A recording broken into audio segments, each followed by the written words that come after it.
নিজেদের নেতাদের এমন বলিষ্ঠ থাপ্পড় খেয়ে মুখ থুবড়ে পড়ে যেতে দেখে হকি স্টিক নিয়ে এগিয়ে আসতে গিয়েও ভয়ার্থক ঢোক গিলে কয়েক কদম পিছিয়ে গেল দলের অন্য ছেলেগুলো। এদের কাণ্ডে তড়াক করে কৃতিকের মাথায় রক্ত উঠে গেল। পা রাখার সঙ্গে সঙ্গে নিজের বাড়িটাকে চিড়িয়াখানার মতো অদ্ভুত লেগেছে ওর নিকটে। মস্তিষ্কে দমে থাকা সুপ্ত রাগটা হুট করেই চড়াও হয়েছে চোখের সামনে মুখ থুবড়ে পড়ে থাকা রেজার উপরে। আজ এই সহসভাপতির মতো একটা হেস্তনেস্ত করেই ছাড়বে ও। যেই ভাবা সেই কাজ। ছেলেপেলেদের হাত থেকে হকি স্টিক ছিনিয়ে এনে ইচ্ছে মতো রাগ ঝেড়েছে রেজার উপরে। কৃতিক যখন হকি স্টিকের শক্ত প্রহারে ঘাট ফাটিয়ে ফেলেছিল রেজার শরীর, ঠিক তখনই চোখের সামনে হাজির হয় আনচান করতে থাকা চূর্ণ বিচূর্ণ একজোড়া অসহায় চোখ, যা দেখে পুরোপুরি থেমে যায় কৃতিক। হাতের হকি স্টিকটা ছুঁড়ে ফেলে দেয় অনেক দূরে। তারপর স্থির হয়ে দাঁড়িয়ে পড়ে নিজের আঘাতপ্রাপ্ত হয়ে অন্যজনের আত্মাকে যন্ত্রণায় পুড়িয়ে দেওয়ার উদ্দেশ্যেই দাঁড়িয়ে থাকে। বলাইশাট কৃতিক তাতে সফলও হয়েছে। ওরু কষ্ট পেয়ে সদর দরজার সামনে হুমড়ি খেয়ে পড়ে চিৎকার করে কাঁদছে। মনে হচ্ছে ওরা কৃতিককে নয়, প্রতিটা আঘাত ওরু হৃদয়ে করছে। শেষমেশ দ্বিতীয় গাড়িটা গেট দিয়ে ঢুকতেই ঝামেলার অবসান হলো। গাড়ি থেকে একে একে নেমে এলো সায়ন, অর্ণব, অ্যালিসা, ক্যাথলিন আর প্রত্যয়। কৃতিক ভারী পা ফেলে সদর দরজার কাছাকাছি আসতেই ওরু এগিয়ে এসে ওর ক্ষতস্থানের দিকে হাত বাড়াতেই ঠোঁট উল্টে ফুপিয়ে উঠে বলল, কেন করলেন এমনটা? আমাকে কাঁদাতে খুব ভালো লাগে, তাই না? কৃতিক জবাব দেওয়া তো দূরে থাক, বরং অরু ছোঁয়ার আগেই ওর থেকে কয়েক কদম পিছিয়ে গিয়ে দাঁড়ায়। ওর এমন কাণ্ডে অরু বিস্মিত হয়ে বলল, কি হয়েছে আপনার? আমাকে চিনতে পারছেন না? অরুর প্রশ্নের বিপরীতে কৃতিক কোনো রূপ জবাব দেওয়ার আগেই ওদিক থেকে সায়র এগিয়ে আসতে আসতে সম্বোধনে হেসে বলল, আরে মিস এলোকেশি, আবার দেখা হলো আমাদের। দেখলে তো কেমন তোমার টানে চলে এলাম। কথায় কথায় সায়র খেয়ালই করেনি কৃতিক যে ওর দিকে তাকিয়ে তখন থেকে অগ্নিদৃষ্টিতে তাকিয়ে আছে। যখন খেয়াল করলো তখন সঙ্গে সঙ্গে গলা খাদে নামিয়ে মুখ কাচুমাচু করে মেকি হেসে বলল, না মানে তোমাদের দেশের মানুষের টানে। কি ভালো মানুষ তোমরা। বাবা গো, আসার সঙ্গে সঙ্গে কেমন মারামারি দিয়ে আপ্যায়ন করে নিলে। তাই তো না জ্যাকে? কৃতিক একইভাবে দাঁড়িয়ে আছে। ওদিকে অ্যালিসা এগিয়ে এসে ওরুকে দেখা মাত্রই চমকে উঠে বলল, শরীর একই হাল হয়েছে তোমার অরু? খাওয়া দাওয়া করো না নাকি? এভাবে শুকিয়ে গেলে কেন? অ্যালিসার কথায় মাথায় কৃতিক সাবধানে আর চোখে একবার অরুর আগাগোড়া পরখ করল। ওদিকে অরু কারোর কথার কোনোরূপ উত্তর না দিয়েই চোখ মুছতে মুছতে দৌড়ে অন্দরমহলের দিকে চলে গেল। অরু চলে গেলে সায়র হতবিম্ব মুখে তাকিয়ে থেকে বলল, আরে এত দূর থেকে এলাম, একটুখানি ওয়েলকাম না করে এভাবে দাঁড় করিয়ে রেখে দৌড়ে চলে গেল। অ্যালিসা এক পলক কৃতিককে পরখ করল, যে সেই কখন থেকে একইভাবে অরুর যাওয়ার পানে চেয়ে আছে। আর কোনো দিকে নজর নেই বললেই চলে। একটা চাপা দীর্ঘশ্বাস ছেড়ে কৃতিকা থেকে দৃষ্টি সরিয়ে সায়রের হাত ধরে ভিতরে যেতে অ্যালিসা বলে, স্বামী স্ত্রীর মান অভিমানের পালা চলছে এখানে। চল ভেতরে যাই। এমনিতেও আমাদের ওয়েলকাম করার মতো কেউ নেই। সায়র ভ্রু কুচকে ভিতরে যেতে যেতে গম্ভীর কণ্ঠে বলে, হ্যাঁ তা তো থাকবেই না, বাড়ির মালিককে দেখতে হবে না, এক নম্বরের হিটলার। ঈশান মহলের বসার ঘরের কয়েক ইঞ্চি গা দাবিয়ে দেওয়ার নরম গদিতে বসে আছে সবাই। কৃতিক সেই তখন থেকে পায়ের উপরে পা তুলে স্মোক করছে। প্রত্যয় চারিদিকে চোখ ঘুরিয়ে পুরো বাড়িঘর পর্যবেক্ষণ করে মনে মনেই বলল, কৃত্তিক ভাই শুধু শুধু টেনে হিস্ট্রি দেশে নিয়ে এলো, যার জন্য দেশে আসলাম সেই তো নেই। ওর ভাবনায় ছেদ ঘটিয়ে কৃতিক ডেকে বলে, আমার কয়েকটা আর্জেন্ট বাইক লাগবে প্রত্যয়। কোন ব্র্যান্ডেরগুলো ইউজ করি তা তো জানোই। বাইকের গ্যারেজে পরিষ্কার করার ব্যবস্থা করো। আর হ্যাঁ, আমার রুমে একটা গেমিং মনিটর পাঠিয়ে দিও। সায়দ 360 ডিগ্রি অ্যাঙ্গেলে চারিদিকে এক ঝলক চোখ ঘুরিয়ে বলল, ভাই এটা বাড়ি নাকি রাজপ্রাসাদ? সব কিছুতেই কেমন অভিজাতের ছোঁয়া। সায়রের তালে তাল মিলিয়ে অ্যালিসাও বলে ওঠে, really JK, it's amazing. Your family has very good taste. ওদের থেকে কিছুটা দূরত্বেই ডাইনিং এর কাছে দাঁড়িয়ে জাহানারা আর রূপা হাঁ করে ওদের কথা গিলছে। এক পর্যায়ে রূপা তব্দা খেয়ে বলল, মা দেখো কি সুন্দর সুন্দর ছিঁড়ে, সব বিদেশি। জাহানার চোখ চিকচিক করে উঠল মেয়ের কথায়। তিনি আবেগ সামলাতে না পেরে অ্যালিসাকে দেখিয়ে বললেন, ছেলের বাদ দে, ওই মেয়েটাকে দেখ কি সুন্দর। এরকম একটা মেয়ে যদি আমার বেটার বউ হতো। জাহানারার মুখ থেকে কথাটা বের হওয়ার সঙ্গে সঙ্গেই কি কথায় কথায় যেন অর্ণব এগিয়ে গিয়ে অ্যালিসার ঠোঁটে একসাথে কয়েকটা চুমু খেলো। সবার সামনেই সেই চুমুতে আবার পুরো দস্তরে সাই দিল অ্যালিসা, যা দেখে এই মুহূর্তে জাহানার ভিমড়ি খাওয়া উপক্রম। তিনি মেয়ের হাত দুটো ধরে হাঁসফাঁস করে উঠে বললেন, রূপারে আমাকে একটু ধর। এতক্ষণ যাবৎ সেভাবে খেয়াল না করলেও এখন নিজের শার্টের কলার নাড়তে নাড়তেই জাহানার উদ্দেশ্যে অর্ণব বলল, ওই যে খালা, এক গ্লাস ঠান্ডা পানি দিন তো, বিড়িতে অনেক গরম। ক্যাথলিন একটু ইতস্ত কণ্ঠে ভাঙা ভাঙা বাংলায় বলল। জাহানারা একটু জোরপূর্বক হেসে বলল, ইরে মানে বাবা, আমি আসলে এই বাড়ির খালা নই। বাকি কথা শেষ করার আগেই কৃতিক প্রত্যয়কে উদ্দেশ্য করে বলল, বাড়ির কেয়ারটেকার মোখলেস চাচাকে খবর দাও, আমরা ফ্রেন্ডসরা যতদিন আছে উনি যাতে একজন ভালো বাঙালি রাঁধুনি রেখে দেয়, ওরা যাতে বাঙালি এক্সোটিক খাবার দাবারগুলো টেস্ট করতে পারে। আর হ্যাঁ, অ্যাজ সুন অ্যাজ পসিবল এদেরকে বিদায় করো, আমার মহিলা সার্ভেন্ট পছন্দ নয়। কৃতিকের কথায় অপমানে থমথম হয়ে গেল জাহানারার মুখ।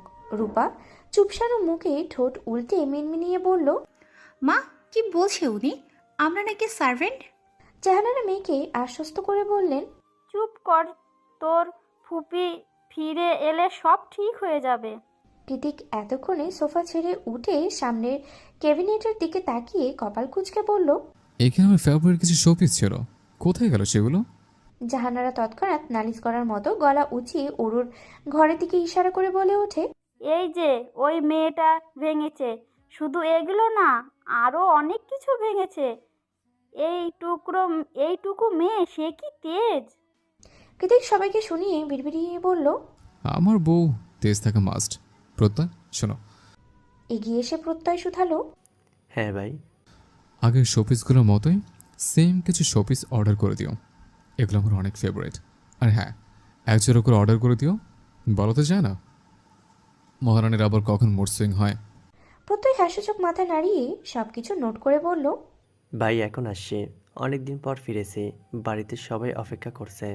কৃতিক ওর কাঁধের উপরে হাত রেখে আশ্বস্ত করে বলল, বিলিভ মি, এখন ফিরে যাচ্ছ, তবে খুব শীঘ্রই সসম্মানে এই বাড়িতে পা রাখবে তুমি। কৃতিকের কথায় স্মিত হেসে দ্রুত পদধ্বনিতে জায়গা ত্যাগ করল প্রত্যয়। বিকেলের কালো মেঘ রাত হতেই পরিণত হয়েছে প্রকাণ্ড ঝড়ে। ঝড়ের বেগে চারিদিকে প্রবল হাওয়া দিচ্ছে। বাড়িতে বিদ্যুৎ নেই। জেনারেটর জ্বালিয়ে সকালে মিলে রাতের খাবার খেতে বসেছে ওরা। অনেক বছর পরে এমন বৈশাখী ঝড়ের মাঝে টিমটিমে আলোয় টেবিলে হরেক রকমের বাঙালি খাবার দেখে উৎকণ্ঠার সীমা নেই ওদের সবার। ঘি মাখানো ভাত, আমের ডাল, কুচো চিংড়ি ভুনা, কাতলা মাছের ঝোল, মাংস কষা, শিলপাটায় তৈরি ভর্তা, লাউ পাতার বড়া, আর শেষ পাতে দই মিষ্টি। কতটা আমোদ করেই না খাবারগুলো হাতে মেখে উপভোগ করছে ওরা।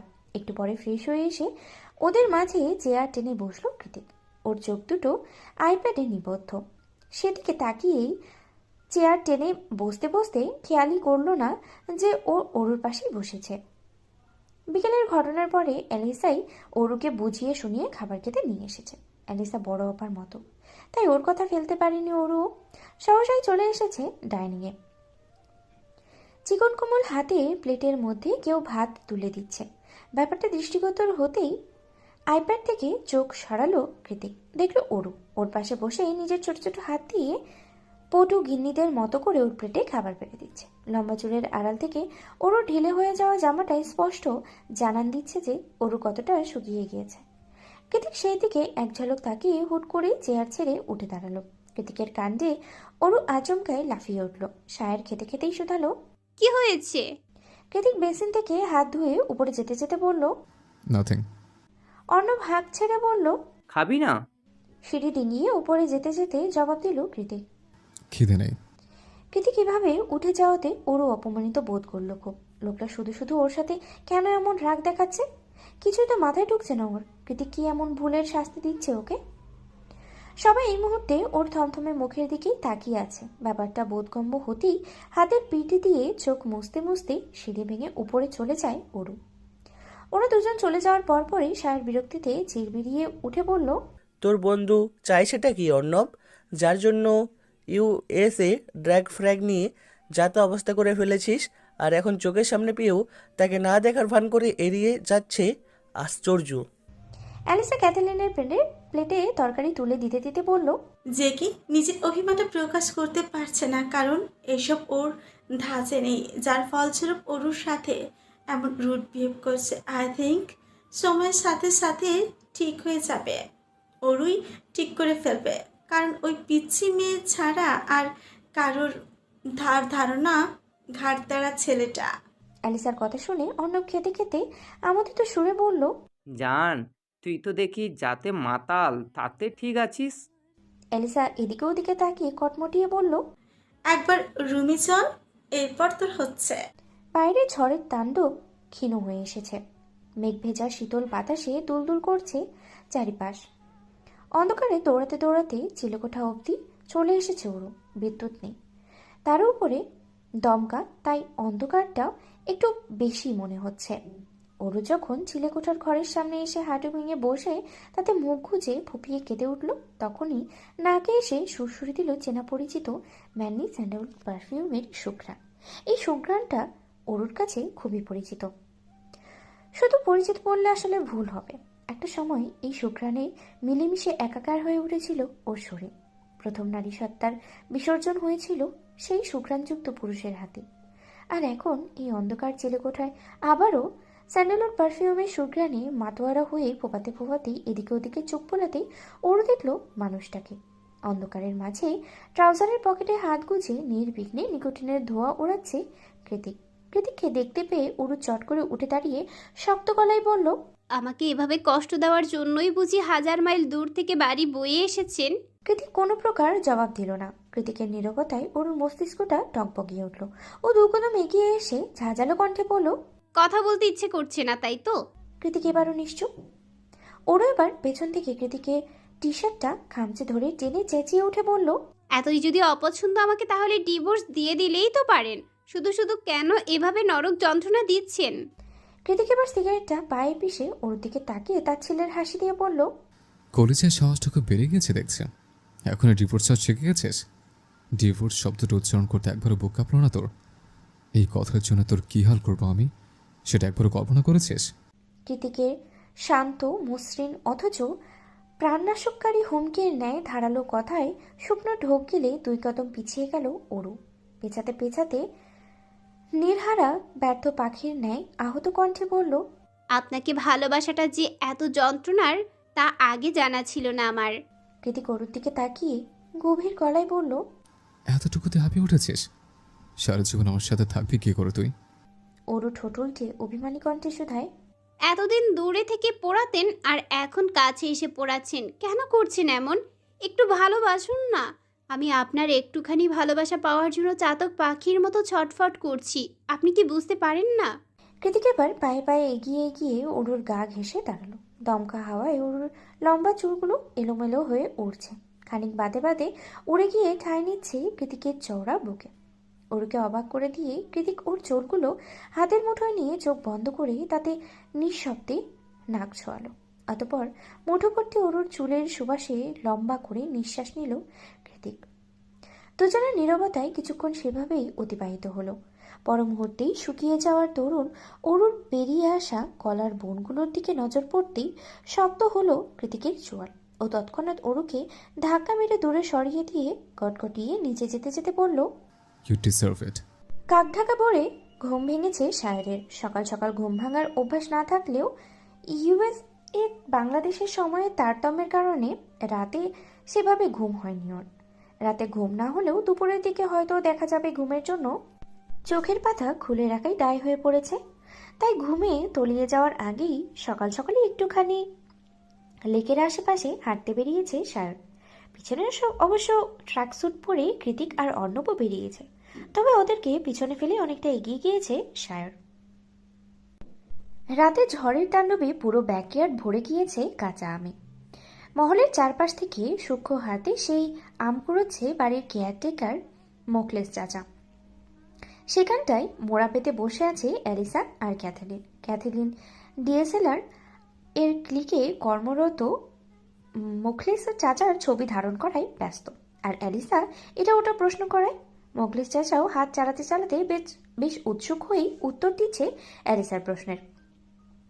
সায়র হাঁটতে হাঁটতে গেটের কাছে এগিয়ে এসে গেট খুলতে যাবে তার আগেই কেউ একজন গেট খুলে হুড়মুড়িয়ে প্রবেশ করে বাড়ির ভেতরে। হুট করে প্রবেশ করায় দুজনে একজনের ঠিক মতো ওঠার ঠাওর করতে পারেনি। অগত্যায় টাইম টেবিল মিলে যাওয়ায় আগন্তুক তাল সামলাতে না পেরে হুমড়ি খেয়ে পড়ল সায়রের কোলে। সায়রও সিনেমার হিরোদের মতোই দক্ষ হাতে ধরে ফেলল তাকে, ঠিক যেন বল না যে সেই বিখ্যাত পোজ। আগন্তুকের বিস্ময়ে বড় বড় হয়ে যাওয়া মার্বেলের মতো চোখের দিকে তাকিয়ে যেন কবি বনে গেল সার। হুট করেই সুর ধরে বলে উঠল, এই কাকডাকা ভরে পদ ভুলে আমার মনে আভ্রয়ণ্য এসে উষ্টে খেয়ে পড়ে গেলে কে তুমি অবলা নারী। সায়রের কথায় বিরক্তিতে চোখ মুখ কুঁচকে নিল নীলিমা। তড়িঘড়ি করে পাগল লোকটার কাছ থেকে নিজেকে ছাড়িয়ে জামা কাপড় ঠিক করতে করতে নীলিমা বলল, কান খুলে শুনুন বদমাস পুরুষ, আমি মোটেও অবলা নারী নই, আর না আমি পথ ভুলে কোথাও উষ্টা খেয়েছি। বরঞ্চ আপনি এখানে খাম্বার মতো দাঁড়িয়েছিলেন, মহল্লায় নতুন মনে হচ্ছে, তাই নীলিমাকে চেনেন না।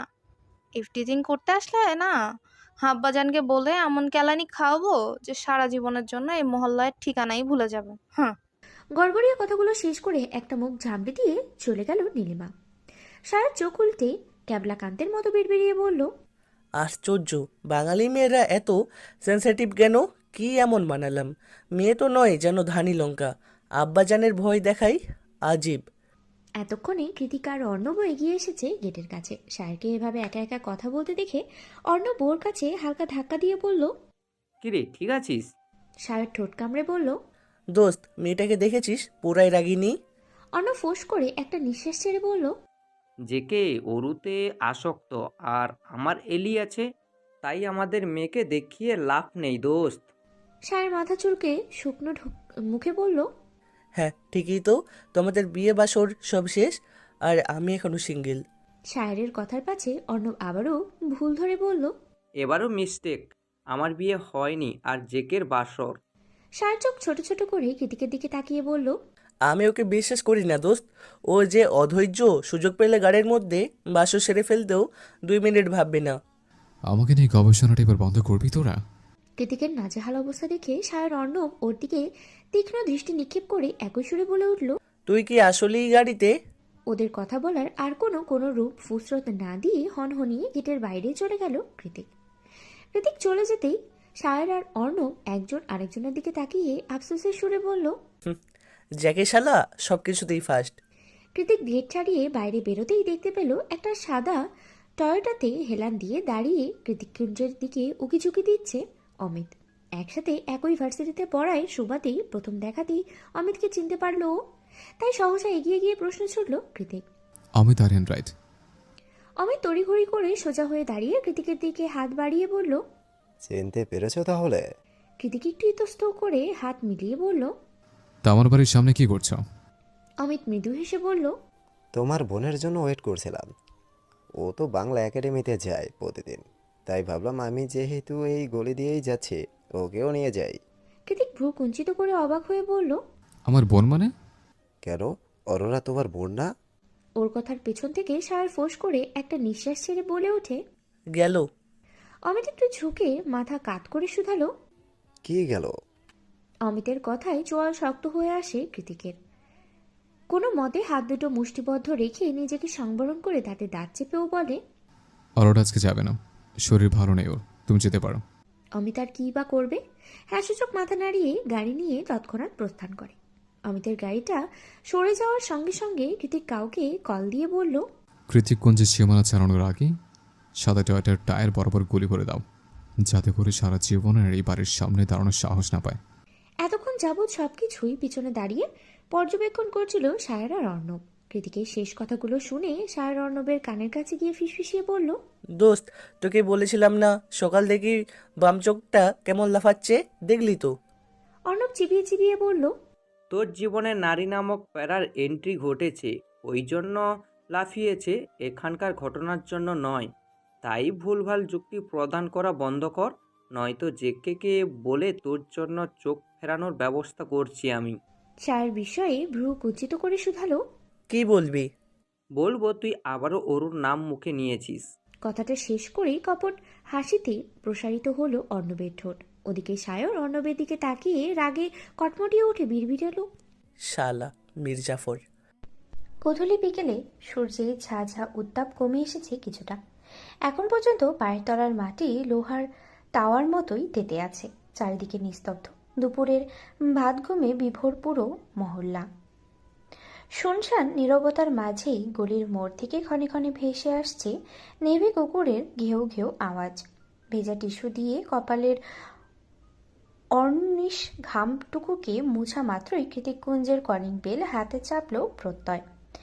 আজ আর কোনো ফর্মাল পোশাকে নয়, মেরুন টি শার্ট আর ব্ল্যাক ডেনিমে হাজির হয়েছে সে। কাঁধে ল্যাপটপ ব্যাগ। বাংলাদেশে আসা তরুণ আমেরিকার আবহাওয়ার সাথে মিলিয়ে ডাই করা হালকা বাদামি চুলগুলোতে রুক্ষতা স্পষ্ট দৃশ্যমান।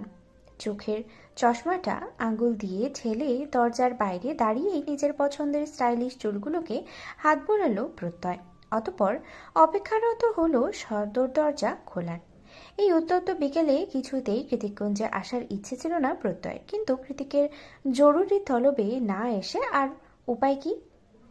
কৃতিকের সিদ্ধান্ত, এখন থেকে জেকে গ্রুপের বাংলাদেশি ব্রাঞ্চে নিয়মিত বসবে সে। তাই কোম্পানির প্রয়োজনীয় ডকুমেন্টসগুলো নিয়েই এই ভর দুপুরে ছুটে আসা। কৃতিক মালিক মানুষ, সে চাইলেই হাজার দিন দায়িত্ব ফেলে রাখতে পারে, কিন্তু প্রত্যয় তো আর সেই সুযোগ নেই। পুরো কোম্পানির দায়িত্ব তারই কাঁধে। বাংলাদেশ হোক কিংবা বিদেশে, অফিস তো তাকে নিয়মিতই করতে হবে। তার উপরে কৃতিকের ব্যক্তিগত একটা সাইডও পুরোপুরি প্রত্যয়ের দেখভাল করতে হয়। সেই হিসেবে প্রত্যয় ভীষণ ব্যস্ত একজন মানুষ। নিজের হাজার রকম দায়িত্বের কথা চিন্তা করতে করতে আবারও ভেজা টিস্যু দিয়ে কপাল মুছল প্রত্যয়। ঠিক তখনই ঝর্ণাত করে খুলে গেল সদর দরজা। নিজের ভাবনা থেকে বেরিয়ে প্রত্যয় সামনে তাকাতেই দেখল কালো চুড়িদার পরিহিত অনুকে, যে এই মুহূর্তে প্রত্যয়কে দেখে চোখ দুটো রসগোল্লা বানিয়ে দাঁড়িয়ে আছে। অনুর চোখে চোখ পড়ার সঙ্গে সঙ্গেই চোখ দুটো ছোট ছোট করে ফেললো প্রত্যয়। ধীর পায়ে সামনে এগোতে এগোতে ধারালো গলায় কথা ছড়ল তৎক্ষণাৎ, তোমার না বিয়ে হয়ে গিয়েছে কোন বুড়িওয়ালা আড়তদারের সাথে? খুব বড় লোক, পুরান ঢাকার নাম করা ব্যবসায়ী, তোমাকে অনেক ভালোবাসে। বাসর করো শেষ, তাহলে এখানে কি করছো? প্রত্যয় রক্তিম চোখের দিকে তাকিয়ে ঢকাত করে শুষ্ক ঢোক গিলে কয়েক কদম পিছিয়ে গেল অনু। অনুর পদচারণ অনুসরণ করে প্রত্যয় এগোতে এগোতে পুনরায় বলল, কোথায় সেই গোপদারি সুদর্শন পুরুষ? আমি একটু দেখি আমার অনুকে কে দিল এত সুখ। বিছানায় পারফরমেন্স কেমন ছিল সেটাও তো জানতে হয়। আমার জিনিসকে আমার আগেই উপভোগ করেছে। বুড়িওয়ালার লাগ আছে বলতে হয়।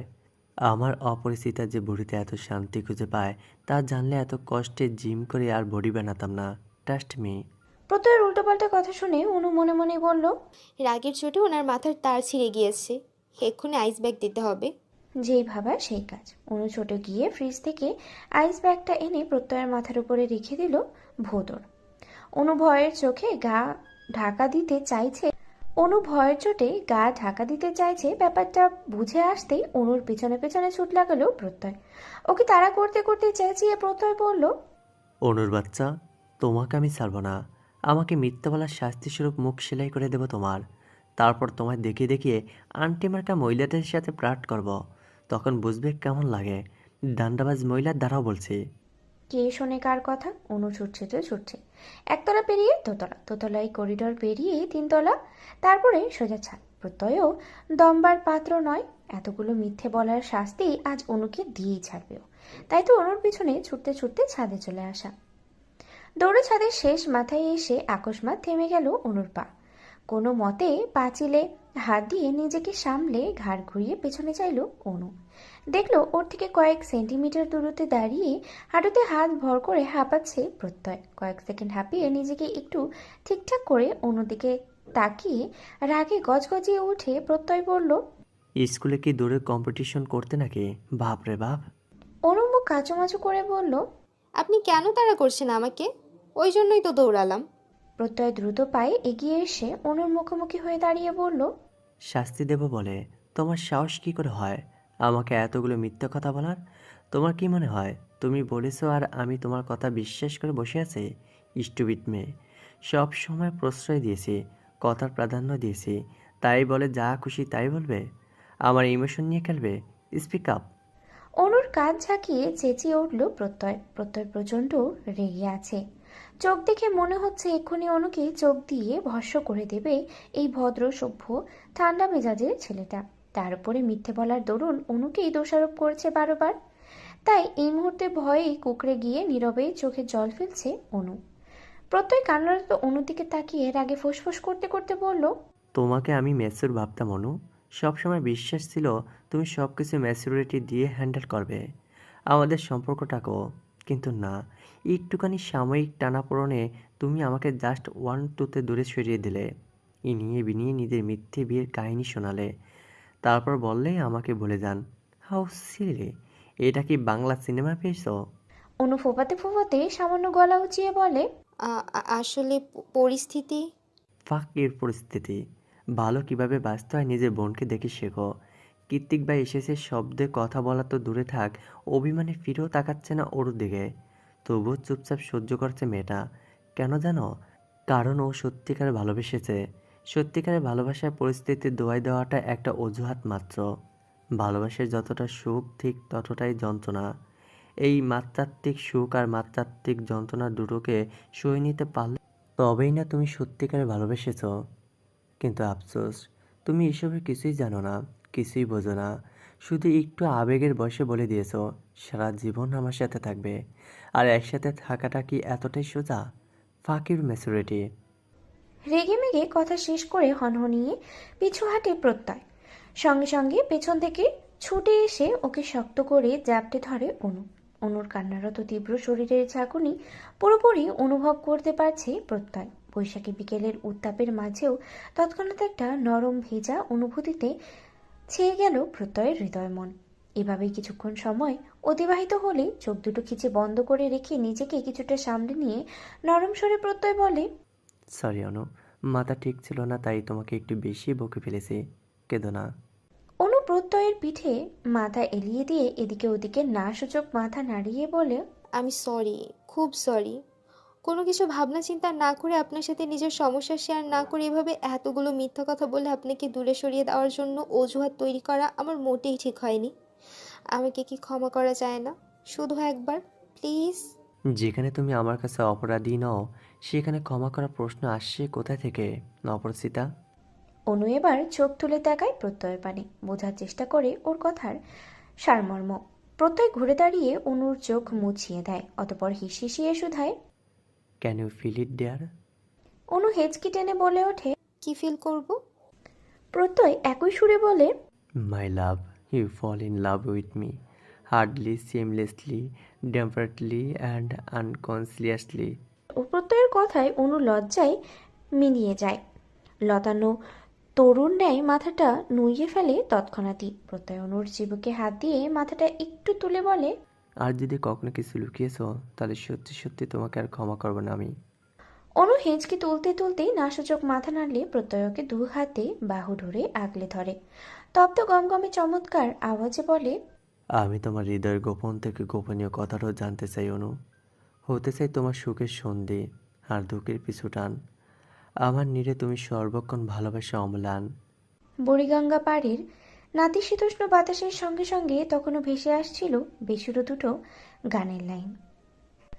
আমার বেঁচে থাকার প্রার্থনাতে বিদ্ধ হতে চাই তোমার সাথে, অনেক খুঁজে তোমায় নিলাম চিনি ভালোবাসার এই দিনে। আলিশান মহলের সবচেয়ে সুন্দর, আকর্ষণীয় আর বড় ঘরটাই থাকেন আজমেরি শেখ। এটা মূলত কৃতিকের বাবা জমশেদ জায়ানের ঘর ছিল। স্বামীর সূত্রে এই ঘরের উত্তরাধিকারী এখন তিনি। আপাতত এই ঘরের কর্নারে যে দামি মখমলের ডিভানগুলো রয়েছে তাতেই মুখোমুখি হয়ে বসে আছে আজমেরি শেখ আর জায়ান কৃতিক। কৃতিক সেই তখন থেকে বসে বসে পায়ের উপরে পা রেখে দোলাচ্ছে, দু আঙ্গুল দিয়ে বারবার কষে যাচ্ছে নিজের কপাল। মূর্তিমান কৃতিকের দিকে তীক্ষ্ণ চোখে তাকিয়ে আছেন আজমেরি। কৃতিক দেশে আসার পরে এটাই তাদের প্রথম সাক্ষাৎ। কৃতিক কি বলতে এসেছে কিংবা কি বলবে সেই সবের জন্য খুব বেশিক্ষণ অপেক্ষা না করেই নিজেই গভীর গলায় প্রশ্ন ছুড়লেন আজমেরি শেখ। এই ঘরে কেন এসেছো? কি চাই? কৃতিক নিজের বন্ধ চোখ জোড়া আকস্মাৎ খুলে ফেলল, অতপর শান্ত মসৃণ গলায় বলল, কি চায় সেটা আপনি ভালো করেই জানেন। তাহলে কেন করলেন এটা? কোন সাহসে অরুকে আমার কাছ থেকে কেড়ে নিয়ে এলেন? অরু ছাড়া পুরো দুনিয়াতে এখন আর আমার কেউই নেই। আপনি সেটা ভালোভাবে জানতেন, তবু আমায় দ্বিতীয়বার একাকিত্বের যন্ত্রণা ভোগালেন কেন? Answer me. আজমেরি থমথমে গলায় বললেন,